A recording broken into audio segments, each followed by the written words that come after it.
بسم اللہ الرحمن الرحیم۔ نماز میں بھول جانا۔ حضرت عبداللہ بن مسعود رضی اللہ تعالی عنہ فرماتے ہیں کہ رسول اللہ صلی اللہ علیہ وآلہ وسلم نے نماز پڑھائی۔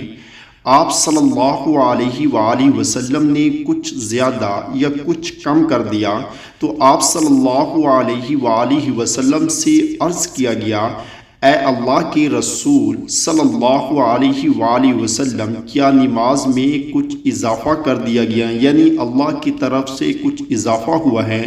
تو آپ صلی اللہ علیہ وآلہ وسلم نے فرمایا، میں بھی انسان ہی ہوں، جیسے تم بولتے ہو ویسے میں بھی بولتا ہوں، لہٰذا جب کوئی شخص بھول جائے تو بیٹھ کر 2 سجدے کرے۔ پھر نبی اکرم صلی اللہ علیہ وآلہ وسلم قبلہ کی جانب گھوم گئے اور 2 سجدے کیے۔